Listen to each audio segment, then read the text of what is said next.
नमस्कार दोस्तों, आप सभी का स्वागत है हमारे इस क्लास में। और आज का जो हमारा क्लास है वो work energy and simple machines पे है।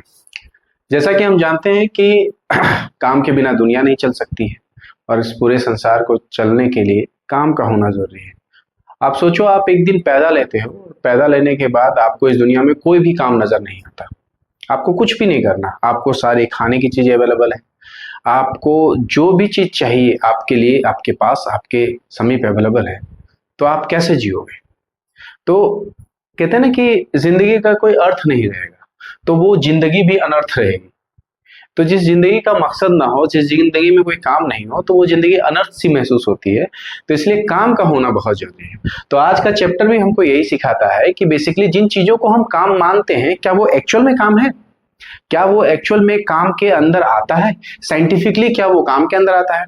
जैसा कि हम लोग साइंस में हर चीज साइंटिफिकली देखना चाहते हैं कि साइंटिफिकली प्रूवन है या नहीं, है ना? क्या ये चीजें जो बोली जा रही है क्या ये साइंटिफिकली प्रूवन है? तो वही चीजों के बारे में हम देखेंगे। ये जो हमारा चैप्टर है, ये चैप्टर हमको बताता है कि वर्क है क्या, बताता है कि एनर्जी क्या है, बताता है कि पावर क्या है। ठीक है, इन सभी के बारे में इंट्रोडक्शंस दिया जाएगा। और आपको मैं बता दूं, ये क्लास 9th का चैप्टर है, वर्क एनर्जी पावर। ये पहले क्लास 9th के एनसीईआरटी में अवेलेबल था। अभी को जो है थोड़ा मॉडिफाइड होके चैप्टर का नाम बदल दिया गया और वो चैप्टर है work energy and simple machines. Simple machines में चीजें इन्वॉल्व है, कुछ कुछ चीजें, है ना, उसके बारे में भी हम लोग ठीक ठीक बढ़िया तरीके से जितना हो सके इन डेप्थ हम लोग जानने की कोशिश करेंगे और समझेंगे। ठीक है, इस क्लास को मैं 3 पार्ट में बनाने वाला हूं। तो पहले पार्ट में हम लोग क्या बात करेंगे मैं वो बता देता हूं। पहले पार्ट में हम लोग बात करेंगे कि वर्क है क्या, वर्क में वो कौन कौन से फैक्टर्स हैं। ठीक है, वर्क पॉजिटिव नेगेटिव जीरो हो सकता है, क्या वर्क सिर्फ पॉजिटिव हो सकता है, इन सभी के बारे में हम लोग बात करेंगे। वर्क का फॉर्मूला के बारे में, वर्क के यूनिट के बारे में, इन सब के बारे में बात करेंगे। फिर हम लोग एनर्जी के बारे में बात करेंगे। जैसा कि आपको पता है कि साइंटिफिकली क्या कहा जाता है। आपको साइंटिफिकली एक बात हमेशा से बचपन से सुनते आ रहे होंगे कि एनर्जी जो है वो गॉड की तरह है ना, कि काइंड ऑफ गॉड, जिसको ना तो आप देख सकते हो, है ना। एनर्जी क्या विजिबल है?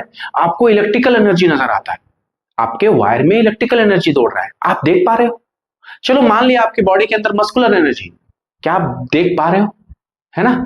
स्ट्रेंथ, जिस मस्कुलर स्ट्रेंथ की बात करते हैं उसके अंदर भी एक एनर्जी होगा, वो क्या आप उस एनर्जी को देख पा रहे हो? तो कोई भी एनर्जी जो विजिबल नहीं है वो एनर्जी किस तरीके का है? गॉड की तरह है, कंपैरेटिवली टू द गॉड, कि ना तो उसका क्रिएशन है ना ही उसका कोई एंड है, उसको बस हम अलग अलग फॉर्म में मानते हैं। तो यही चीज को जूल साहब ने समझा था और law of conservation of energy दिया था। हम इसके बारे में बढ़िया से समझेंगे। पावर के बारे में समझना है कि पावर क्या है ना। तो उस पावर के डेफिनेशन को समझेंगे, पावर के यूनिट को भी समझेंगे। मैं एक छोटी सी कहानी सुनाता हूं चैप्टर को स्टार्ट करने से पहले। आपको इस चैप्टर के अंत तक ये कहानी आपके दिमाग में बैठ जाने वाली है। मैं हॉस्टल का रहने वाला बच्चा हूं, ठीक है।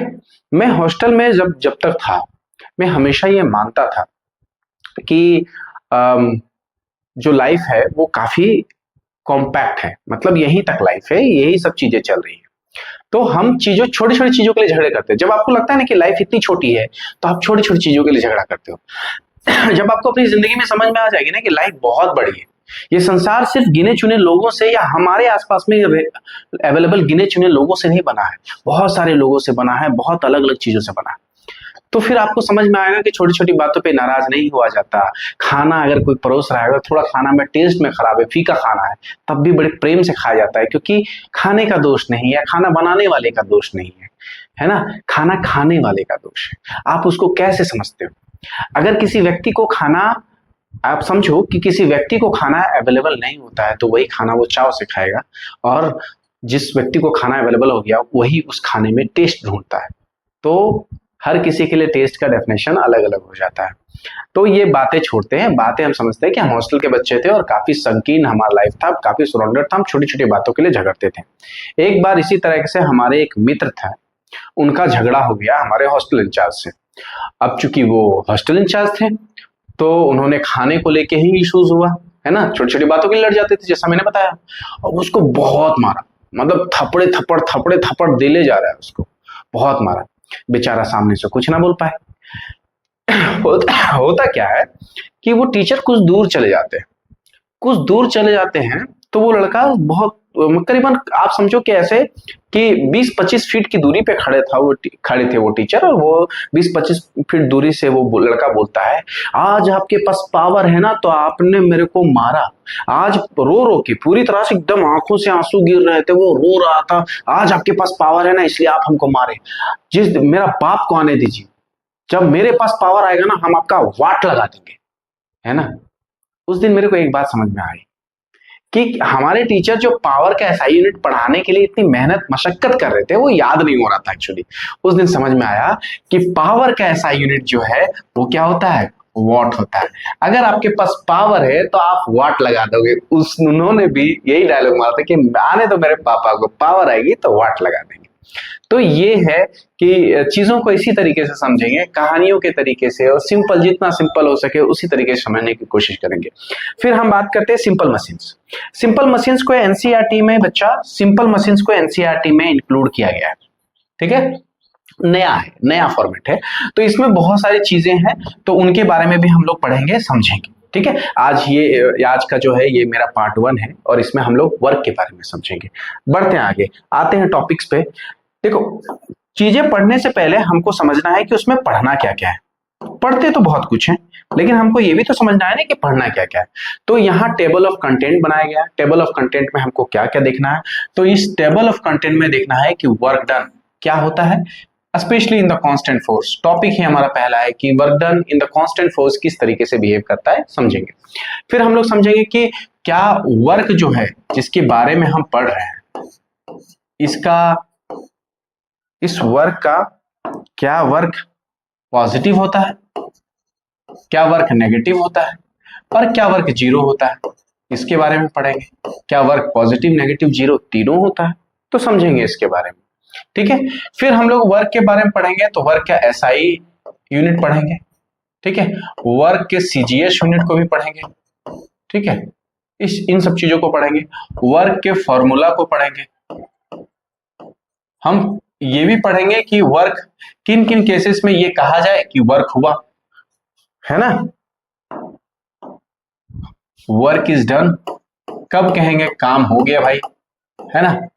और बेसिक सा ये समझ लो कि ये सबसे इंटरेस्टिंग बात कि कब ये कहेंगे कि काम हुआ, ठीक है। वर्क के भी कुछ कुछ फंडे देखेंगे, है ना, इनसे भी रिगार्डिंग कुछ फंडे देखेंगे, ठीक है। फिर हम लोग ये वर्क के बारे में जब इतनी चीजें समझ लेंगे, तो हम पढ़ेंगे एनर्जी। बेसिकली एनर्जी है क्या, हम समझेंगे कि एनर्जी क्या है। फिर हम पढ़ेंगे law of conservation of energy.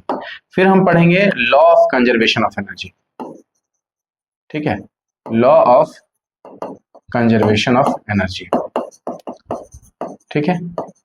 ये इंपॉर्टेंट है और समझना भी जरूरी है। Law of conservation of energy के बाद वर्क एनर्जी थ्योरम पढ़ेंगे, जो यहां दिया गया वर्क एनर्जी थ्योरम पढ़ेंगे।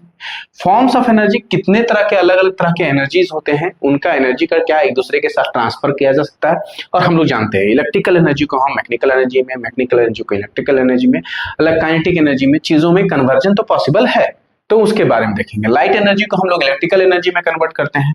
अब हम लोग पढ़ेंगे मैकेनिकल एनर्जी क्या है। मैकेनिकल एनर्जी क्या है, मैकेनिकल एनर्जी के बाद काइनेटिक एनर्जी के बारे में पढ़ेंगे कि काइनेटिक एनर्जी क्या है, एक ऐसा एनर्जी जो मोशन से आए, उसको हम लोग क्या कहते हैं, काइनेटिक एनर्जी कहते हैं। पोटेंशियल एनर्जी पढ़ेंगे, जो पोजीशन से आए, ऐसा एनर्जी जो पोजीशन से आए, उसको हम लोग पोटेंशियल एनर्जी कहते हैं। फिर हम लोग पढ़ेंगे ग्रेविटेशनल पोटेंशियल एनर्जी, ठीक है ना। ये बेसिकली पोटेंशियल एनर्जी का ही हिस्सा है, ग्रेविटेशनल पोटेंशियल एनर्जी, समझेंगे, बड़ी ही आसानी से समझ में आएगा। फिर हम लोग पढ़ेंगे इसके बारे में कि हमारा कंजर्वेशन ऑफ मैकेनिकल एनर्जी क्या है, पावर। अभी मैंने एक छोटी सी कहानी सुनाई कि पावर के बारे में कि वाट लगा देंगे। अगर आपके पास पावर है तो आप वाट लगा दोगे। आज झारखंड में स्टूडेंट स्ट्राइक कर रहे हैं, कंप्लीट तौर पे कमाल तौर से स्ट्राइक कर रहे हैं, मतलब इतना बेहतरीन अरेंजमेंट किसी स्ट्राइक का मैंने अपने पूरे लाइफ में नहीं देखा। 30-32 साल के करियर में मैंने कभी नहीं देखा कि इतने ऑर्गेनाइज तरीके से कहीं स्ट्राइक हुआ हो। हर जगह पे स्ट्राइक होती है, बट उसमें थोड़ी बहुत मिलावट होती है, कुछ और लोग इन्वॉल्व हो जाते हैं, कुछ पॉलिटिकल पार्टीज इन्वॉल्व हो जाती हैं, उनके आइडियोलॉजी को इन्फ्लुएंस किया जाता है। मगर जिस तरीके से झारखंड के युवाओं ने अपनी बातें रखी है ऑर्गेनाइज फॉर्मेट में, बहुत ही तरीके से, बहुत ही सलीके से रखा गया है, वो काबिलियत तारीफ है। इतनी मार होने के बावजूद भी, इतने डंडे मारे जाने के बावजूद भी, उस अंधेरे में मारे जाने के बावजूद में, आप जानते हो ना किसी व्यक्ति को जब आप अंधेरे में मारते हो तो कहां नहीं मार सकते, जहां तहां मार सकते हो, है ना, जहां तहां चोटें लग जाती है। फिर भी इन बच्चों का कोई भी कंप्लेन नहीं है कि सरकार ने हम पे लाठीचार्ज क्यों की। अगर चलिए सरकार ने लाठीचार्ज कर दी, हम सब चीजें भूलने के लिए तैयार हैं, बस हमारे अधिकारों की बात हो। ठीक है, चलिए, तो ये बहुत अच्छा है। तो अभी सरकार के पास पावर है, तो सरकार वाट लगा रही थी इतने दिनों तक बच्चों का। अब पावर किसके पास आ गया? स्टूडेंट के पास आ गया है, क्योंकि वो सारे इकट्ठे हुए हैं, तो अब वो वाट लगा रहे हैं किसकी? सरकार की। तो ये बातें हैं। फिर हम लोग पढ़ेंगे सिंपल मशीन्स क्या है ना। सिंपल मशीन्स में उनके सब पार्ट्स होते हैं, जैसे पुली के बारे में बोला गया है, इंक्लाइन प्लेन के बारे में बोला गया है, लीवर्स के बारे में बोला गया है। इनके सब पार्ट्स को भी एक एक करके देखेंगे। तो ये बेसिकली टेबल ऑफ कंटेंट में आपको क्या क्या पढ़ना है उसके बारे में मैंने आपको बताया। आई होप चीजें यहां तक आपको क्लियर हुआ है ना। पढ़ना क्या है ये जरूरी है जानना, रादर देन कि हम पढ़ क्या रहे हैं। ठीक है, चलिए आगे बढ़ते हैं। आगे हमारा work done by the constant force. यहाँ कुछ इमेज दिया गया। आप एनसीईआरटी के चैप्टर के सबसे पहले खोलोगे ना, तो आपको इसी इमेज से रूबरू होना पड़ेगा। सबसे पहले तो आप इसी तरीके के इमेजेस देखोगे। यहाँ पे देख रहे हो कि ये ऑब्जेक्ट है, ये ऑब्जेक्ट को मास, इस ऑब्जेक्ट का मास और ग्रेविटी, यानी कि ये जो है इस ऑब्जेक्ट का वेट, इस ऑब्जेक्ट का वेट यहाँ गिवन है। इस ऑब्जेक्ट का वेट जो है ये इस तरीके से W is equal to mg है ना, इस ऑब्जेक्ट का वेट है। ठीक है, और इस ऑब्जेक्ट का जितना वेट है उतना ही अगर आपको इसको मूव कराना है, इसको अगर आपको ऊपर लेके जाना है, तो कहीं ना कहीं कुछ ना कुछ फोर्स लगाना पड़ेगा। तो वही फोर्स यहाँ पे लगाया गया, ऊपर के डायरेक्शन में, अपर डायरेक्शन में एक फोर्स लगाया गया। ठीक है, और ऑब्जेक्ट को डिस्प्लेस करके कहां तक ले आया गया? 1 मीटर तक। तो जो वर्क हुआ इस ऑब्जेक्ट का जिसका वेट है mg, इसको एक फोर्स लगा के 1 मीटर तक डिस्प्लेस किया गया, तो वर्क हमारे पास निकल के आया W। ये पहला है। अब दूसरे वाले पार्ट से आप ये समझोगे, दूसरे वाले पार्ट से, कि इसी तरीके के 3 लिए गए, यानी तीनों का वेट जो है, ये आप देखो तीनों का वेट mg है, 3 लिए गए।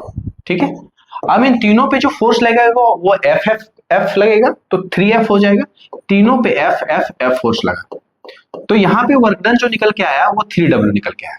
यानी ये फोर्स जब वेट 3 गुना हुआ, अब देखो यहाँ पे आप यहाँ पे जब तीनों ये हैं, तो जब ये वेट जो है, ये वेट जो है वो जब 3 गुना हुआ, सॉरी यहाँ ये लेते हैं, जब यहाँ आप देख रहे हो कि वेट जो है मेरा वो जब 3 गुना हुआ, तो यहाँ फोर्स भी क्या हो गया? 3F, यानी फोर्स भी क्या हो जाएंगे? 3F हो जाएंगे। F 3F, तो वर्क डन भी क्या हो गया?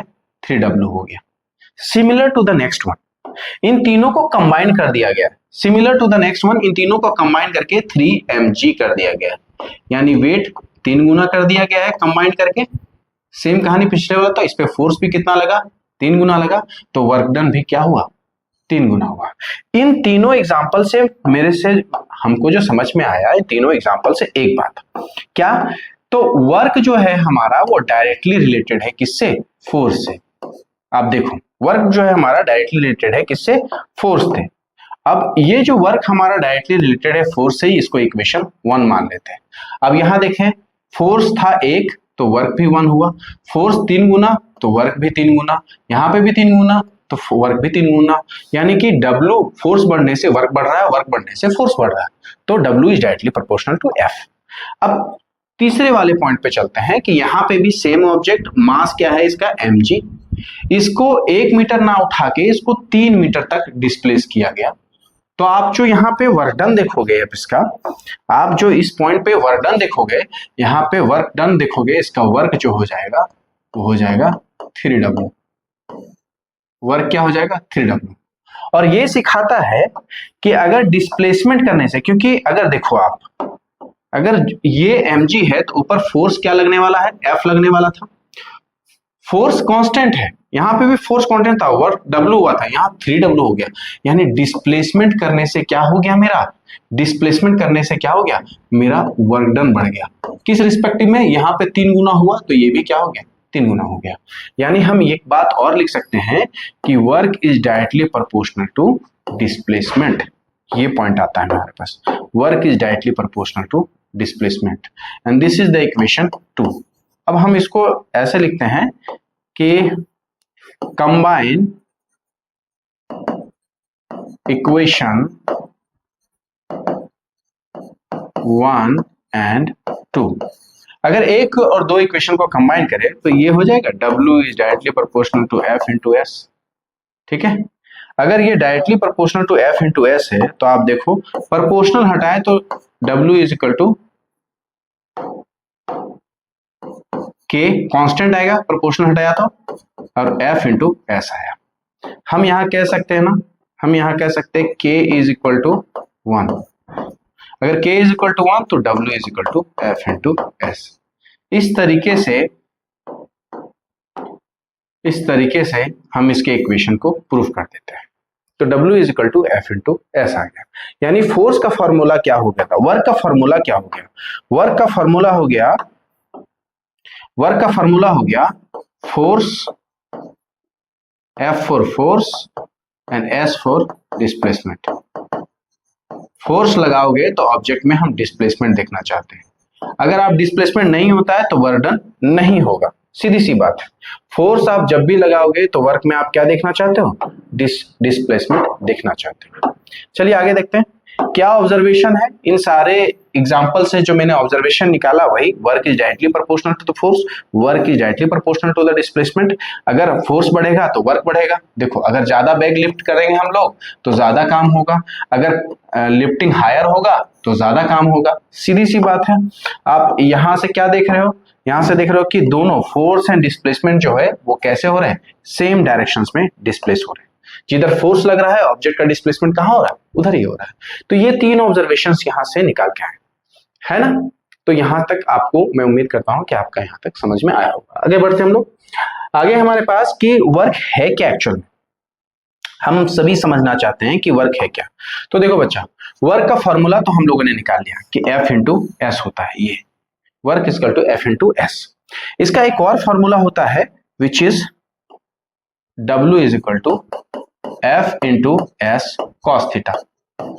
ठीक है, किस तरीके से ये F into S cos theta होता है समझेंगे हम लोग।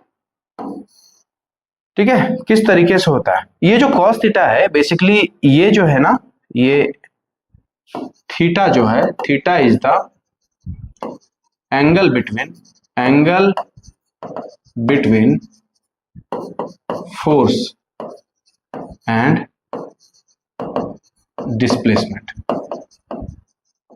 Displacement which is S। ठीक है, तो ये जो थीटा है बेसिकली एंगल है। आप समझते हो ना, आप समझते क्या हो कि अगर आप कोई एक ऑब्जेक्ट लेते हो, ले लिया आपने ऑब्जेक्ट, इस पे फोर्स लगाए इस डायरेक्शन में, फोर्स आपका इस डायरेक्शन में लगा, किसी कारण से ये ऑब्जेक्ट जो है वो डिस्प्लेस किधर हो जा रही है, वो इस डायरेक्शन में, इस एंगल में डिस्प्लेस हो जा रही है ना। आप लगाए तो उधर, लेकिन डिस्प्लेसमेंट एक डिफरेंट एंगल में हो गया, तो इसके बीच का जो एंगल है ना विच इज थीटा, और यही थीटा ये कॉस लगा क्योंकि sine, cos, tan, cot, cosec ये सब चीजें ट्रिगोनोमेट्रिक आइडेंटिटीज का पार्ट है। और जब आप कभी क्लास 10th में ट्रिगोनोमेट्री पढ़ोगे तो ये चीजें आपको बेहतरीन ढंग से समझ में आने वाली है। फिर भी मैं इसके कुछ पॉइंट्स जो है मैं यहाँ लिख देता हूँ। वो क्या है, तो वो है कि मैं आपको यहाँ पे लिख देता हूँ कि cos 0 degree which is 1, cos 30 degree which is √3/2, cos 45 degree 1/√2, cos 60 degree which is 1/2 और cos 90 डिग्री विच इज 0। तो ये वैल्यू जो है ना वो आपको याद कर लेना, cos 0 degree 1, cos 30 degree √3/2, cos 45 degree 1/√2 और cos 60 डिग्री 1/2 और cos 90 डिग्री 0। चलिए अब हम इसको समझेंगे कि हमारा जो है वो इसका यूनिट क्या होगा, यूनिट को समझेंगे हम लोग पहले।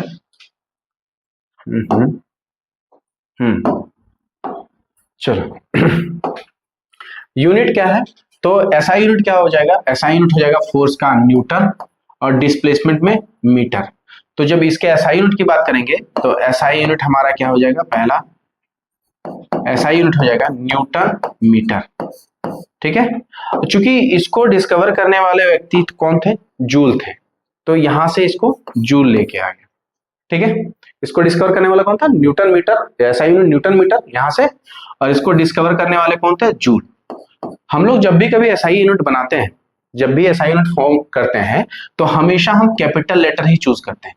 ठीक है, जैसे न्यूटन का कैपिटल एन ले लिए, जैसे पास्कल का कैपिटल पी और स्मॉल एन लिए, तो पहला लेटर कैपिटल होगा, दूसरा लेटर अगर होगा तो वो स्मॉल होगा। तो इस तरीके से हम इसका जे से रिप्रेजेंट करते हैं। ठीक है, सीजीएस यूनिट की बात करते हैं तो इसके सीजीएस यूनिट में आ जाएगा, अगर मैं देखूं यहाँ पे तो सीजीएस यूनिट में आपका डाइन आता है, नहीं सीजीएस यूनिट में आपका आता है अर्ग, अर्ग। न्यूटन में डाइन आता है, एक्चुअली न्यूटन में आपको डाइन देखने को मिलेगा, अगर आप देखोगे तो 1 newton is equal to 10 to the power 5 dyne होता है।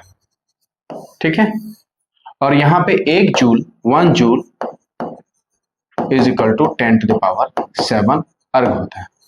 ठीक है, ये सीजीएस यूनिट पार्ट होता है। ठीक है, यहां तक क्लियर है। आपसे एक सवाल पूछ लिया जाएगा इस चैप्टर में कि डिफाइन 1 जूल, 1 जूल को डिफाइन करो कि 1 जूल बेसिकली है क्या। ठीक है, तो 1 जूल को डिफाइन करने के लिए हम उसके फॉर्मूला को ध्यान में रखेंगे। कौन से फॉर्मूला को, तो ये वाले, कि मैं अगर कहूं ऐसे कि work is equal to force into displacement, और फोर्स हमारा जो है वो क्या है, न्यूटन, और डिस्प्लेसमेंट क्या है, मीटर, और वर्क जो है मेरा क्या है, जूल है। अगर हमको चाहिए यहाँ पे क्या है, 1 जूल, तो हम यहाँ रखेंगे 1 न्यूटन 1 मीटर, यानी कि 1 इंटू 1 1 हो जाएगा, तो 1 न्यूटन मीटर बोल दीजिए या 1 जूल बोल दीजिए, बात सेम है। तो ये चीजें यहां से निकल के आ रही है। ठीक है, इसको डिफाइन करने का सिंपल तरीका है क्या, कि आपको यही देखना है कि 1 जूल क्या हो गया, तो जब भी कभी भी 1 न्यूटन का फोर्स लगने पे ऑब्जेक्ट अगर 1 मीटर डिस्प्लेस होती है तो उसको हम लोग 1 जूल कहेंगे। तो work done when 1 newton of force moves an object 1 metre in the direction of the force, force के डायरेक्शन में अगर ऑब्जेक्ट डिस्प्लेस हो रहा है दैट इज 1 जूल। ठीक है, तो इतना चीजें जो हैं, इतनी चीजें जो हैं हम समझ गए। अगर आप वर्क को भी डिफाइन करोगे तो क्या होगा, यहाँ पे वर्क के डेफिनेशन को मेंशन नहीं किया गया है। मैं आपको वर्क के डेफिनेशन को लिख देता हूं कि when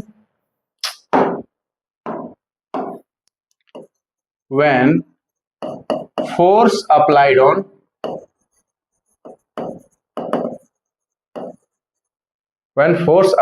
on a body to displace it is known as work done। ठीक है, जब भी आप फोर्स लगाते हो किसी बॉडी में, वो बॉडी क्या है, डिस्प्लेस होनी चाहिए। ठीक है, डिस्प्लेस होनी चाहिए, उसको हम लोग वर्क डन कहेंगे। यानी किसी भी ऑब्जेक्ट पे आप वर्क शो कर रहे हो, किसी भी आप ऑब्जेक्ट को अगर वर्क करवा रहे हो, तो यानी फोर्स लगाने पे वो ऑब्जेक्ट डिस्प्लेस होनी चाहिए। देख, इस तरीके से तो मेरा पढ़ाना भी कोई काम नहीं हुआ और आपका पढ़ना भी कोई काम नहीं हुआ। आप दीवालों को धकेलते रहो, जितना धकेलना है धकेलते रहो, दीवार अगर अपनी जगह से नहीं खिसक रही है तो किसी तरह का कोई भी काम नहीं हुआ। अगर इसी दीवार को आप खिसका के इस साइड से उस साइड ले जाते हो, जितना ज्यादा आप डिस्प्लेसमेंट कर पाओ उतना ज्यादा वर्क डन होगा। सीधी सी बात है, आप बैठ के पढ़ रहे हो, मैं आपको पढ़ा रहा हूं, अगर मेरा डिस्प्लेसमेंट नहीं हो रहा है ना, मेरे फोर्स लगाने के बाद ऑब्जेक्ट का डिस्प्लेसमेंट नहीं हो रहा है तो वर्क डन नहीं होगा। साइंटिफिकली वर्क यही होता है कि जब आप कभी फोर्स लगाते हो तो ऑब्जेक्ट का डिस्प्लेसमेंट हो, उसको हम लोग वर्क डन कहेंगे। वर्क का फॉर्मूला होता है फोर्स इंटू डिस्प्लेसमेंट, जैसा कि हम लोग पहले समझ गए थे, और यहाँ पे फोर्स इंटू डिस्प्लेसमेंट और फिर कॉस थीटा आता है। थीटा क्या बताता है, angle between force and displacement का।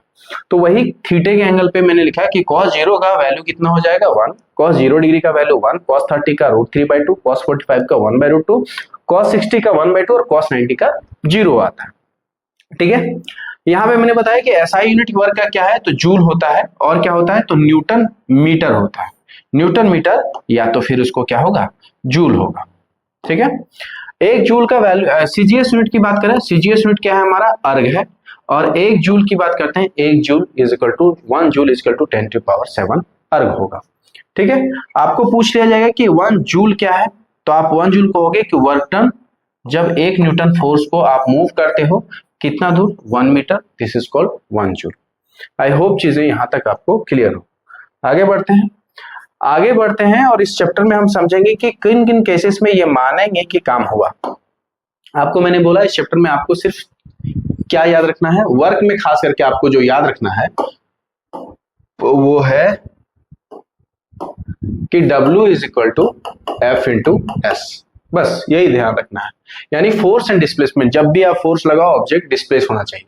कहा गया है कि कब कहा जाए कि काम हुआ है, वर्क इज डन, तो आपको 2-3 चीजें ध्यान रखना है। जब रेस्ट ऑब्जेक्ट मूव करना स्टार्ट करता है, ठीक है, रेस्ट ऑब्जेक्ट अगर मूव करेगी तो यानी वो क्या होगा, डिस्प्लेसमेंट कवर करेगी। ठीक है, एक मूविंग ऑब्जेक्ट रेस्ट में आ जाए, यानी एक मूविंग ऑब्जेक्ट रेस्ट में आई यानी वो डिस्प्लेस की होगी तभी तो वो रेस्ट में आई है। ठीक है ना, एक मूविंग ऑब्जेक्ट रेस्ट में आई यानी वो डिस्प्लेस हुई होगी, इसलिए तो एक मूविंग ऑब्जेक्ट किस में आ जाए, रेस्ट में आ जाए। ठीक है, अगर किसी ऑब्जेक्ट का वेलोसिटी बार बार बदल रहा हो, अगर वेलोसिटी में कोई चेंजेस आ रहा हो, वेलोसिटी क्या कर रहा हो, चेंज का हो रहा हो, तब भी हम कहेंगे कि वर्क डन हुआ है। ठीक है, अगर वेलोसिटी बदल रहा हो यानी वो कुछ ना कुछ डिस्प्लेसमेंट तो कवर कर ही रहा है, तभी तो कहा जाएगा वर्क डन है।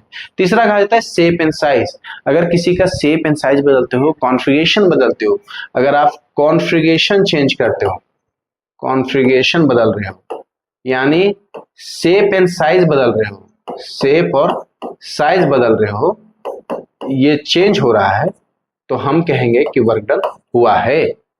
तो आप शेप एंड साइज बदल दो, कॉन्फ़िगरेशन बदल दो, तो हम कहेंगे कि वर्क डन हुआ है। तो ये जो 4-5 केसेस हैं जिसमें हम कह सकते हैं कि काम हुआ। ठीक है, हर केसेस में आपको यही देखने को मिलेगा, रेस्ट से मोशन में तो आपको पता चलेगा कि डिस्प्लेसमेंट हुआ। ठीक है, डिस्प्लेसमेंट हुआ है, मोशन से रेस्ट में तब भी आपको पता चलेगा डिस्प्लेसमेंट हुआ। अगर वेलोसिटी कोई ऑब्जेक्ट बदल रही है यानी कि उसमें डिस्प्लेसमेंट देखने को मिल रहा है, शेप एंड साइज भी बदलता है तब भी डिस्प्लेसमेंट बदल हो रहा है। तो अगर ये डिस्प्लेसमेंट हो रहा है तो ये 4 सिनेरियोज आपके पास अवेलेबल होंगे, इन 4 सिनेरियोज में डिस्प्लेसमेंट देखने को मिलता है। अगर वो डिस्प्लेसमेंट हो रहा है तो यानी वर्क डन हो रहा है, फोर्स लगेगा तभी इनमें चेंजेस आएगा। ठीक है ना, एक बात तो तय है कि रेस्ट से मोशन में होना यानी कि फोर्स लगाया गया होगा उस पर, तभी वो रेस्ट से मोशन में गया, और मोशन में आया, रेस्ट से मोशन में आया यानी कि उसमें डिस्प्लेसमेंट हुआ है। फिर कोई फोर्स लगाया होगा तो मोशन वाला ऑब्जेक्ट रेस्ट में आया होगा, यानी कि उस पे फोर्स भी लग रहा है और ऑब्जेक्ट डिस्प्लेस भी हो रहा है। वेलोसिटी अगर बदल रहा है तो यानी कि उस पे बार बार फोर्स लगाया जा रहा है और वो ऑब्जेक्ट का डिस्प्लेसमेंट देखने को मिल रहा है। अगर आप कॉन्फ़िगरेशन बदलते हो तो किसी का शेप एंड साइज आप ऐसे ही नहीं बदल सकते, उस पे फोर्स लगाना पड़ेगा। तो जब आप फोर्स लगाते हो उसके शेप एंड साइज में बदलाव करते हो, ठीक है, यानी कि उसके डिस्प्लेसमेंट में चेंजेस आता है। इस तरीके से हम ये 4 केसेस देख पाते हैं जिसमें हम कह सकते हैं कि काम हुआ है। कंडीशन ऑफ द वर्क क्या है, condition of the work very simple, condition of the work इसी पे आप ध्यान दो, W is equal to F into S।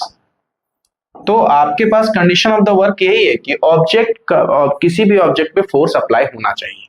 Condition, पहला कंडीशन तो यही है कि फोर्स अप्लाइड होना चाहिए, फोर्स शुड बी अप्लाइड। ठीक है, यहां देखो फोर्स अप्लाइड होना चाहिए। उसके बाद क्या है, बॉडी डिस्प्लेस होना चाहिए, बस इतना सही हमको चाहिए कि फोर्स अप्लाइड होना चाहिए और बॉडी डिस्प्लेस होना चाहिए, दिस इज। तो आपको कुछ भी याद नहीं करना, आपको क्या देखना है, फॉर्मूला। इस फॉर्मूले से आपको सारा सॉल्यूशंस मिल जा रहा है।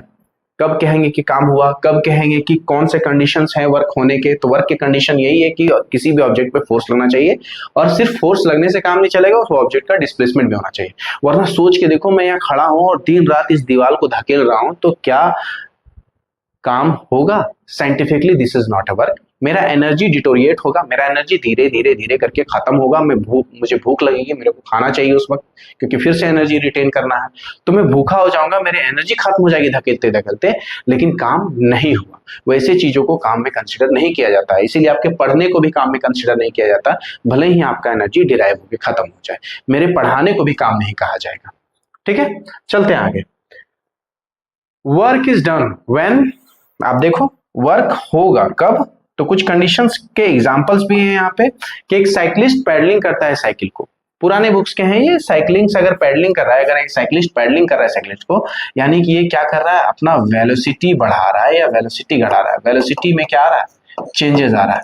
और आपने क्या देखा, जब भी वेलोसिटी में चेंजेस आए यानी वो डिस्प्लेस होगी, और इस पे फोर्स लगाया गया होगा, इस पे फोर्स, ये व्यक्ति जो मस्कुलर फोर्स यहाँ पे लगा रहा है, कौन सा फोर्स लगा रहा है, मस्कुलर फोर्स लगा रहा है, मस्कुलर फोर्स लगा रहा है।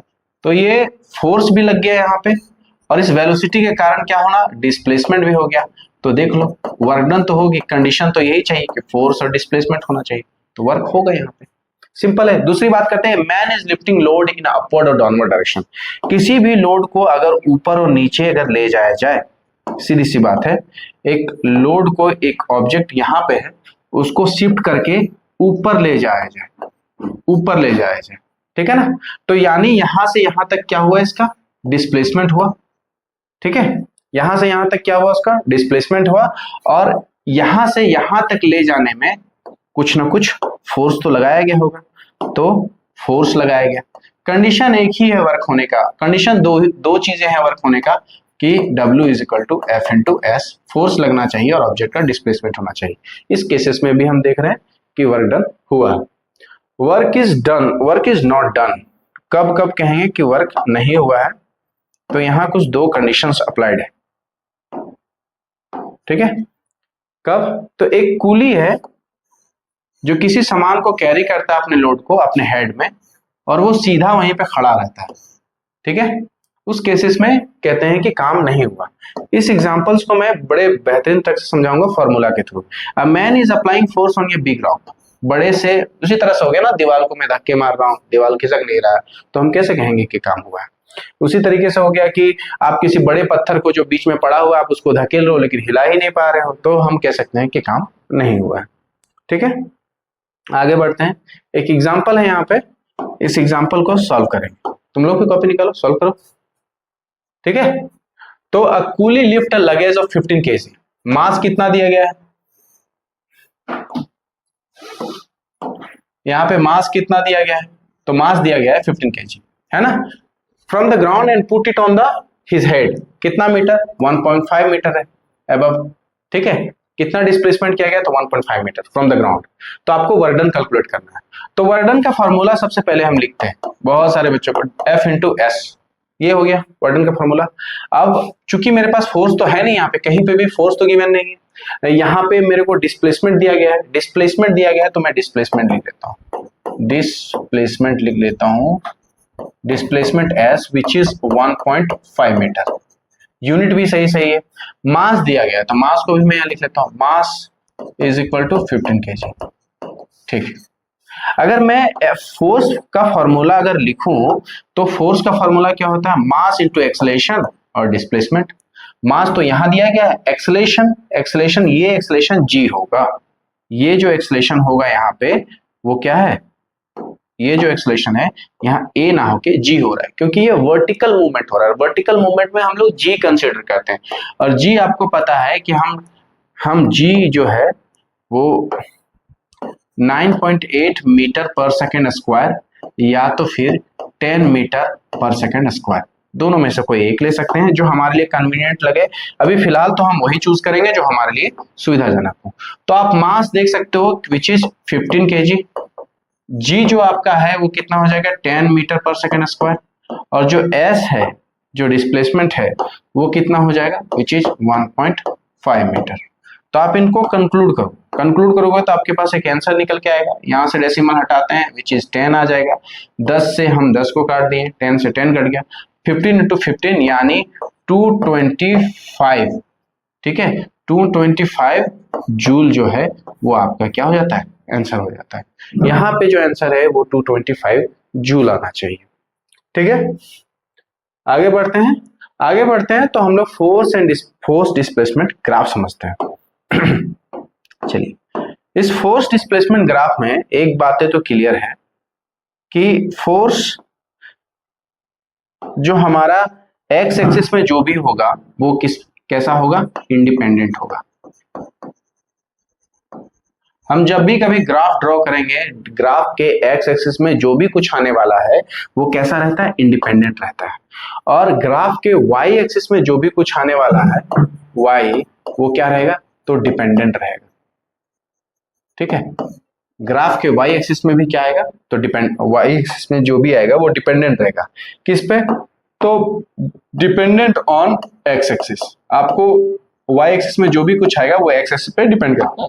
ठीक है, यहां समझते हैं कि अगर ये है इधर की तरफ आ गया आपका, ऊपर की तरफ फोर्स, ऊपर की तरफ जो है फोर्स एसआई यूनिट न्यूटन होता है, तो यहां से जो फोर्स लगा वो 10 न्यूटन, 10 न्यूटन का कांस्टेंट फोर्स लग रहा है, और ऑब्जेक्ट का डिस्प्लेसमेंट कितना है, ये जो आपका है ये मीटर में होगा, ये मीटर में होगा, तो 1 मीटर का डिस्प्लेसमेंट देखने को मिलता है। कांस्टेंट फोर्स अगर 10 न्यूटन लगाते हैं तो ऑब्जेक्ट का डिस्प्लेसमेंट जो है वो कितना देखने को मिला, 1 मीटर को देखने को मिला। तो इस तरीके के ग्राफ में जो आपको इस तरीके का ग्राफ बनता है, ठीक है, इसमें एक ज्योमेट्रिकल शेप दिया जाता है, और ये ज्योमेट्रिकल शेप देखने में आपको किसकी तरह लगेगा, तो रेक्टेंगल की तरह लगेगा। तो एक्चुअली रेक्टेंगल ही है ये। ठीक है, और रेक्टेंगल का जो फॉर्मूला निकल के आता है एरिया का, क्या निकल के आता है, तो ये आपका लेंथ हो गया, ये आपका लेंथ हो गया, ये पार्ट आपका लेंथ हो गया, ये ब्रेथ हो गया। अगर आप रेक्टेंगल का एरिया निकालते हो, इसके एरिया को फाइंड आउट करते हो रेक्टेंगल का, तो आपको पता है कि लेंथ इंटू ब्रेथ होता है। और आप वर्क डन को जब आप निकालने जाते हो तो वर्क डन के लिए भी सेम इसी तरीके से क्या है, तो आप देखते हो फोर्स 10 न्यूटन, यानी फोर्स आपका क्या हो गया, फोर्स आपका ये वाला पार्ट हो गया, और ये आपका क्या हो गया, डिस्प्लेसमेंट हो गया, डिस्प्लेसमेंट 1 मीटर, यानी ये डिस्प्लेसमेंट हो गया। अब इन दोनों को मल्टीप्लाई करके जब आप वर्क निकालते हो, which is force and displacement, ये फोर्स एंड डिस्प्लेसमेंट ही क्या है, ये जो फोर्स एंड डिस्प्लेसमेंट है, force and displacement is equal to length into breadth, simple. तो इस हिसाब से तो वर्क इज इक्वल टू क्या हो गया, work is equal to area of rectangle, work is equal to area of rectangle. ठीक है, ये निकल के आ गया आपका।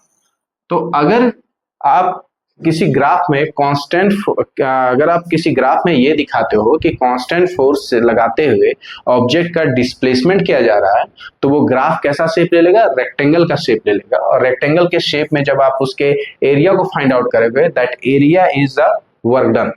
ठीक है, वही क्या होगा, वर्क डन होगा। तो यहाँ पे जो वर्क डन हम लोग निकाले हैं, work done area under the graph. ठीक है, तो ये वही निकाले हैं कि ग्राफ के अंदर का जो एरिया है वही हमारा वर्क डन हो जाएगा। ये तो हो गई कांस्टेंट फोर्स के बारे में बात करते हैं। तब जब हम कांस्टेंट फोर्स अप्लाई कर रहे हैं, यहाँ पे देख रहे हैं हम 10 न्यूटन का कांस्टेंट फोर्स अप्लाई कर रहे थे, तब हमारे पास इस तरीके का जो है ग्राफ ड्रॉ होता है, रेक्टेंगल जैसा ग्राफ ड्रॉ होगा, और फिर हम एरिया निकालते हैं। अगर वेरिएबल फोर्स अप्लाइड हो तो वेरिएबल फोर्स अप्लाइड होता है तब भी फोर्स का कर्व ही बनता है। ये आपको बड़े ही बेहतरीन तरीके से क्लास 11-12 में देखने को मिलेगा, एरिया अंडर द कर्व। ठीक है, between the initial and final position, initial और फाइनल पोजीशन को चूज करते हुए हम जो है वेरिएबल फोर्सेस पे भी हम लोग क्या निकालते हैं, तो वर्क डन निकालते हैं। ठीक है, ठीक है, चलिए आगे यहाँ पे कुछ पॉइंट मेंशन है, इसके बारे में देख लेते हैं कि formula works for any direction. Formula जो है वो हमेशा किसी भी डायरेक्शन के लिए वर्क करता है। अगर मैं कहूं कि W is equal to FS है, ऑब्जेक्ट का डिस्प्लेसमेंट किसी और डायरेक्शन में हुआ तब भी ये काम देने वाला है, इसीलिए हम लोग cos थीटा जैसा चीज मेंशन करते हैं, है ना, ट्रिग्नोमेट्रिक आइडेंटिटीज को यहाँ पे मेंशन करते हैं। ठीक है ना, तो किसी भी डायरेक्शन में हो, कुछ भी हो ऑब्जेक्ट का डिस्प्लेसमेंट, मेरा फॉर्मूला हर एक जगह पे सेट होगा। चीजें देखेंगे करके, न्यूमेरिकल्स वगैरह आएंगी चीजें, तो करके देखेंगे तो ज्यादा हमारे लिए कन्वीनियंट होगा समझना उन सब बातों को। आगे बढ़ते हैं। आगे हमारे पास है एक चीज कि अगर हम फोर्स बढ़ा देते हैं तो क्या होगा, तो फॉर्मूला पे आप जाओ, W is equal to F into S. अगर आप फोर्स बढ़ाते हो, क्योंकि वर्क जो है वो डायरेक्टली प्रोपोर्शनल है फोर्स के, अगर फोर्स बढ़ा दोगे तो वर्क भी क्या हो जाएगा, बढ़ जाएगा। ठीक है, जितना ज्यादा फोर्स बढ़ाओगे उतना ही ज्यादा क्या होगा, वर्क होगा। सिमिलरली अगर आप डिस्प्लेसमेंट बढ़ाते हो तो क्या होता है, तो work is directly proportional to displacement. अगर आप डिस्प्लेसमेंट बढ़ाओगे तो क्या हो जाएगा, वर्क भी आपका सिमिलरली क्या हो जाएगा, बढ़ जाएगा। तो सेम फोर्सेस रखो, लार्ज डिस्टेंस तो ज्यादा काम होगा, ठीक है। तो इस तरीके से जो है वर्क एंड फोर्स के बारे में हम लोग समझे, उसके ग्राफ वाले पार्ट को समझे। फिर आगे देखेंगे कुछ एक और पॉइंट है वो समझेंगे कि work is positive,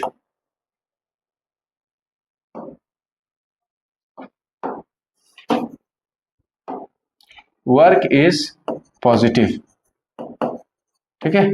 work positive होता है, कैसे कि इस पे लिख सकते हैं हम लोग, when force and displacement, force and displacement is in same direction, when force and displacement is in same direction, तब वर्क हमारा क्या होगा, पॉजिटिव होगा। वर्क नेगेटिव कब हो जाएगा, when force and displacement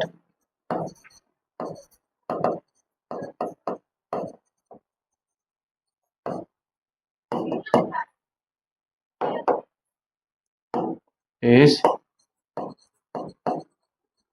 opposite in direction, ठीक है। और वर्क जो है वो जीरो कब हो जाएगा, तो वर्क जीरो होने के तीन कंडीशंस होते हैं, वर्क के जीरो होने के तीन कंडीशन होते हैं। पहला हमारा हो जाएगा व्हेन फोर्स बिकम्स जीरो, तो वर्क डन बिकम्स जीरो। कैसे, तो आप देख लो, अगर मैं ऐसे कहूं कि W is equal to F into S, अगर ये फोर्स ही जीरो हो गया तो एस कुछ भी मल्टीप्लाई हो जाए क्या हो जाएगा आपके पास, वो वैल्यू क्या आने वाला है, जीरो ही आने वाला है, तो वर्क बिकम्स जीरो। आगे बढ़ते हैं। दूसरा, व्हेन डिस्प्लेसमेंट बिकम्स जीरो, अगर डिस्प्लेसमेंट जीरो हो जाता है तो हमारे पास वर्क डन भी क्या हो जाएगा, जीरो हो जाएगा। कैसे, फिर सेम सी कहानी आती है यहाँ पे, सेम क्या, तो W is equal to F into S, यानी कि हम अगर डिस्प्लेसमेंट अगर जीरो कर दें तो वर्क डन बिकम क्या हो जाएगा, जीरो। ये बात है। तीसरा जो पॉइंट है वो पहले समझ लेना चाहिए था, लेकिन फिर भी हम यहाँ पे बात करते हैं उस तीसरे पॉइंट के बारे में। वो तीसरा पॉइंट आता है हमारे पास कि जब कॉस थीटा की बात करते हैं, W is equal to F into S cos theta, और ये जो थीटा है वो 90 डिग्री हो, तो हम लोगों ने देखा था कि थीटा 90 डिग्री यानी कि कॉस थीटा कॉस 90 डिग्री होगा और कॉस 90 का वैल्यू जीरो आया था। तो यहाँ पे भी जब हम लिखेंगे एफ इंटू एस और जीरो तो मल्टीप्लिकेशन हो गया क्या होता है, जीरो, तो वर्क डन बिकम्स जीरो। तो ये तीन ऐसे केसेस हैं जहां पे वर्क डन हमारा जीरो हो जाता है, और तीन ऐसे केसेस हैं जहां पे वर्क डन हमारा जीरो नहीं होता है। एक जब एंगल की बात आ गई तो एंगल की बात पे यहाँ और एक बात कर लेंगे हम लोग कि वर्क डन पॉजिटिव हो सकता है when angle between force and displacement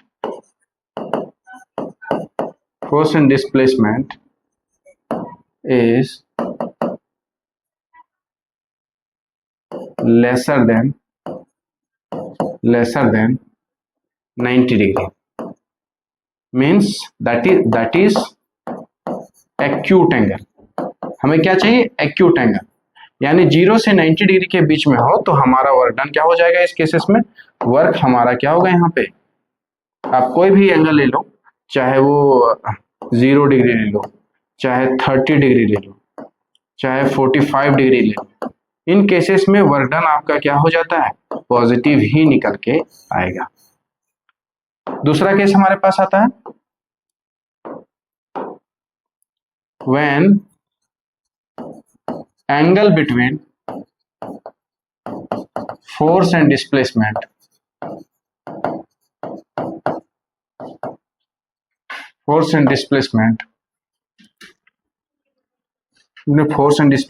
is more than 90 degree, जैसे ही ये 90 डिग्री होता है, ये क्या हो जाएगा, ये ऑब्ट्यूज एंगल हो जाएगा, ऑब्ट्यूज एंगल हो जाएगा। यानी कि आपको जो ये थीटा मिलने वाला है, थीटा मिलने वाला है वो कितना मिलेगा, तो 120, ठीक है, और 180, ठीक है।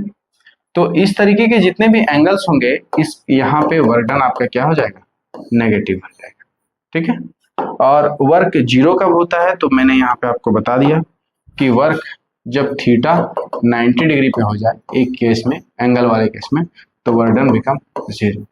इसके एक्सप्लेनेशन को मैंने यहाँ दिखा दिया, ठीक है। तो वर्क पॉजिटिव, नेगेटिव, जीरो, ये तीनों होता है। आगे बढ़ते हैं। आगे हमारा इसी चीज को दिखाया गया एग्जांपल्स के थ्रू से कि वर्क जो है हमारा पॉजिटिव, नेगेटिव, जीरो है। तो हम यहाँ समझेंगे कि वर्क पॉजिटिव, नेगेटिव, जीरो कैसे है। तो ये जो है फोर्स कहाँ लगा रहा है, आगे की तरफ लगा रहा है, और ऑब्जेक्ट का डिस्प्लेसमेंट भी किधर हो रहा है, आगे की तरफ हो रहा है। यानी force and displacement is in same direction, तो वर्क डन बिकम्स पॉजिटिव, ठीक है। काम भी होगा और काम कैसा होगा, पॉजिटिव होगा। फिर यहाँ पे देखते हैं कि ये जो फोर्स लगा रही है अपने हैंड से, वो किधर लगा रही है, इस डायरेक्शन में लगाया जा रहा है, और डिस्प्लेसमेंट किधर होना चाह रहा है, ऑब्जेक्ट इधर होना चाह रहा है। यानी टू डिफरेंट डायरेक्शंस है, अलग अलग डायरेक्शंस है। तो इस केसेस में जो आपका वर्क डन निकल के आएगा, यहाँ पे जो वर्क डन निकल के आएगा वो कैसा आएगा, नेगेटिव। क्यों, क्योंकि ये अपोजिट डायरेक्शन में चीजें हैं, इसलिए वर्क डन यहाँ पे क्या होगा, नेगेटिव होगा। अब हमारे पास यहाँ पे एनर्जी तक आ गया है। अभी तक तो हम लोगों ने क्लासेस में क्या क्या देखा, तो अगर शुरू से शुरू करते हैं फिर से थोड़ा सा रिवाइज के लिए, तो हम लोगों ने यही पढ़ा था कि work energy and simple machines है, जिसके बारे में हम लोगों को पढ़ना है। इसके बारे में जो चीजें हैं वो यहाँ पे मैंने बताया कि टेबल ऑफ कंटेंट में हमको क्या क्या पढ़ना है। और इसके बाद हम लोगों ने देखा कि वर्क किस तरीके से डायरेक्टली फोर्स से रिलेटेड होता है। Work is directly proportional to the force, work is directly proportional to the displacement. अगर आप फोर्स बढ़ाओगे तो वर्क बढ़ेगा, फोर्स को और बढ़ाओ तो वर्क और बढ़ेगा, डिस्प्लेसमेंट बढ़ाओ वर्क बढ़ेगा, डिस्प्लेसमेंट को और बढ़ाएंगे वर्क और बढ़ेगा। इन दोनों को अगर कंबाइन करते हैं तो W is equal to F into S हो जाएगा, और प्रोपोर्शनल हटा तो K into F into S होगा। कांस्टेंट विच इज 1 लेते हैं तो W is equal to F into S होता है। यहां से हमारा एक फॉर्मूला निकल के आ गया कि वर्क क्या होता है, फोर्स एंड डिस्प्लेसमेंट ही है ना। यानी आप फोर्स लगाओ तो ऑब्जेक्ट का डिस्प्लेसमेंट होना चाहिए, अगर डिस्प्लेसमेंट नहीं होता है तो वर्क डन नहीं होगा, है ना। तो ये फोर्स एंड डिस्प्लेसमेंट हुआ। ये सब चीजों के बारे में देखें हम लोग। फिर आगे बढ़ते हैं, तो आगे देखें हम लोग कि वर्क है क्या। तो जब भी आप किसी बॉडी पे फोर्स लगाते हो तो ऑब्जेक्ट डिस्प्लेस होता है, उसको हम लोग वर्क डन कहते हैं, ठीक है। उसका फॉर्मूला क्या होता है, F इंटू एस होता है। और इसके SI यूनिट की बात करें तो फोर्स का SI यूनिट न्यूटन और डिस्प्लेसमेंट मीटर होता है। तो SI यूनिट क्या हो जाएगा इसका, न्यूटन मीटर हो जाएगा या तो जूल हो जाएगा। जूल को कैपिटल J से इंडिकेट करते हैं, क्योंकि साइंटिफिक जो नेम होते हैं उनको रिप्रेजेंट के लिए उनका कैपिटल लेटर ही इस्तेमाल किया जाता है, तो which is capital J। CGS unit को क्या कहा गया, अर्ग कहा गया, ठीक है। तो CGS यूनिट 1 जूल का वैल्यू क्या होता है, 10 टू द पावर 7 अर्ग होता है। आपको ये समझना हो कि डिफाइन 1 जूल, 1 जूल एक्चुअली है क्या। तो 1 न्यूटन का फोर्स आप लगाते हो किसी 1 मीटर के ऑब्जेक्ट को डिस्प्लेस करने के लिए, विच इज 1 जूल होता है। तो ये जो चीजें हैं हमने पढ़ ली थी। अब इसका थोड़ा सा क्या है कि वर्क के थोड़े एक्सटेंडेड वर्जन को हम समझते हैं। तो एक्सटेंडेड वर्जन क्या है, इसमें जो F इंटू एस हुआ है, इसमें एक कॉस थीटा जैसा टर्म इंक्लूड हुआ है। थोड़ा सा अटपटा सा लगेगा लेकिन समझते हैं इसको। कॉस, ये कॉस, साइन, कॉस, ये सब क्या है, तो ट्रिग्नोमेट्रिक आइडेंटिटीज है। और थीटा बताता है angle between force and displacement. तो एक ऑब्जेक्ट है जिसपे फोर्स इस डायरेक्शन में लग रहा है, लेकिन ऑब्जेक्ट का डिस्प्लेसमेंट जो है वो इस डायरेक्शन में हो गया। तो इनके बीच का जो एंगल है, ये इसके बीच का जो एंगल है विच इज थीटा, और यही रिप्रेजेंट करता है ये कॉस थीटा, ठीक है। मैंने बता दिया कि cos 0 का वैल्यू 1 है, cos 30 डिग्री का √3/2, cos 45 1/√2, cos 60 degree 1/2, cos 90 degree 0 value होता है। तो जैसा आएगा वैल्यू आपको पुट कर देना। आगे हम इसको बढ़ते हैं। आगे है हमारे पास कि वर्क किन किन केसेस में कहा जाएगा कि वर्क हुआ है। तो कोई रेस्ट ऑब्जेक्ट मूव करना स्टार्ट कर दे, कोई मूविंग ऑब्जेक्ट रेस्ट में आना चालू हो जाए, कोई मूविंग ऑब्जेक्ट रेस्ट में आना है, इन आप रेस्ट से मोशन में जाएगा तब भी फोर्स लगा और ऑब्जेक्ट का डिस्प्लेसमेंट देखने को मिला। और मूविंग ऑब्जेक्ट रेस्ट में आ जाए यानी कि उस पर फोर्स लगाया गया होगा तभी वो रेस्ट में आया और ऑब्जेक्ट डिस्प्लेस हुआ हो, ठीक है। अगर वेलोसिटी बदल रही है यानी उस पर बार बार फोर्स लग रहा है और ऑब्जेक्ट का डिस्प्लेसमेंट देखने को मिल रहा है, तो उस केसेस में की वर्क हुआ। कॉन्फिगरेशन बदलते हैं यानी कि शेप एंड साइज बदला जाए, शेप एंड साइज बदला जाए यानी कि उस पर एक फोर्स लगाया गया होगा तभी वो शेप एंड साइज बदल रहा है और ऑब्जेक्ट डिस्प्लेस हो रहा है, तो हम कहेंगे कि वर्क डन हुआ। Condition of the work done क्या है, फिर वही बात आती है, condition of the work done के लिए क्या है, फोर्स इनटू डिस्प्लेसमेंट। आपको फोर्स लगाना है और ऑब्जेक्ट डिस्प्लेस होना चाहिए, very simple condition of it, कि फोर्स लगाते हैं और ऑब्जेक्ट डिस्प्लेस होता है तो वो आपका क्या हो गया, वर्क डन हो गया। अब आते हैं हम लोग आगे बढ़ते हैं कि इस एग्जांपल्स के थ्रू समझते हैं कि वर्क इज डन व्हेन, जब कोई साइकिलिस्ट है और साइकिल चला रहा है, मस्कुलर फोर्स लगा रहा है, वेलोसिटी चेंजेस हो रहा है, तब हम देखते हैं कि वर्क डन होता है। यहाँ पे एक आदमी जो लिफ्ट कर रहा है चीजों को, उसमें भी डिस्प्लेसमेंट देखने को मिलता है और फोर्स देखने को मिलता है। तो जो भी ये दोनों टर्म जहां जहां देखने को मिल जाए उस केसेस में कहेंगे कि वर्क डन हुआ। एक कूली है carrying some load on his head, stand stationary. तो इस केसेस में जब आप लगाओगे तो W is equal to F into S cos theta लगता है, और वो चूंकि वो सामान अपने सर पे रखा हुआ है और इस तरीके से है और कुछ सामान को ऊपर रखा हुआ है, ये यानी ये क्या होगा, इसका स्टेशनरी है, तो ये जो एंगल क्रिएट होगा सरफेस के साथ इस ऑब्जेक्ट का जो एंगल क्रिएट होगा वो 90 डिग्री का होगा। तो इस केसेस में एफ इंटू एस और कॉस क्या हो जाएगा, 90 डिग्री, विच इज 0 टोटली, जो कि हम देख चुके हैं। इसीलिए मैंने बोला था कि इसको थोड़ा देर बाद में समझाऊंगा, जब मैं कॉस 90 डिग्री के बारे में समझा दूंगा। एक मैन जो बड़े से पत्थर, एक आदमी जो बड़े से पत्थर को ढकेलने की कोशिश कर रहा है और उसको अपने लीक से बाहर या बाहर ढकेल के ले जाना चाहता है, वैसे केसेस में जब वो नहीं पत्थर को हिला पाता है, तो वैसे केसेस में फोर्स लगाने पे ऑब्जेक्ट का डिस्प्लेसमेंट नहीं देखने को मिलता है, तो work done will be neutral, work done will be 0। आगे इसको समझा के हमने क्या निकाला था, आई थिंक मेरा जो आंसर निकला था 225 जूल निकला था, तो ये हट गया है, लेकिन फिर भी आप एक बार ट्राई करोगे आराम से निकल जाएगा। W is equal to F into S है, फोर्स mg लेना है और h लेना है, सारे वैल्यूज आपके ऑलरेडी गिवन है, हो जाएगा ये आपसे, ठीक है। यहाँ फोर्स एंड डिस्प्लेसमेंट पे देखे थे कि अगर कांस्टेंट फोर्स लगाते हैं कंटिन्यूअसली तो जो डिस्प्लेस होता है उसके बीच में जो ग्राफ क्रिएट होगा वो उसका एरिया जो है वो वर्क डन के इक्विवेलेंट होगा। तो यहाँ देखिए work is equal to F into S, और यहाँ पे एफ इंटू एस है, length and breadth which is similar, ये दोनों ग्राफ के अकॉर्डिंग मेरा सिमिलर नजर आता है, तो वर्क जो है वो एरिया ऑफ रेक्टेंगल है। चाहे आप एरिया ऑफ रेक्टेंगल निकालो, चाहे आप वर्क फाइंड आउट कर लो, दोनों में आपको रिजल्ट सेम ही मिलने वाला है। तो आप एरिया ऑफ रेक्टेंगल निकाल के भी वर्क फाइंड आउट कर सकते हो, ठीक है। ग्राफ रिप्रेजेंट करने के लिए हम लोग हमेशा जानते हैं कि एक्स एक्सिस इंडिपेंडेंट होता है और वाई एक्सिस डिपेंडेंट होता है, किस पे, एक्स एक्सिस पे। तो ये चीजें आपको ध्यान में रखनी है। अगर आप फोर्स बढ़ाते हो तो आपका क्या हो जाएगा, वर्क डन बढ़ जाएगा, ठीक है, और आप डिस्प्लेसमेंट भी बढ़ाते हो तब भी आपका वर्क डन क्या हो जाएगा, बढ़ जाएगा। तो वर्क पॉजिटिव, नेगेटिव और जीरो होता है। ये तीन सिनेरियोस देखते हैं कि पॉजिटिव, नेगेटिव एंड जीरो कब होता है।